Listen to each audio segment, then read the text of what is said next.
To prevent cognitive overload and confusion for students, you should delete unused tools from the navigation bar.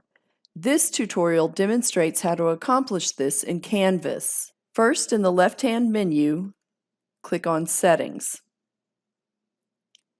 Click on the Navigation tab. Scroll to the bottom.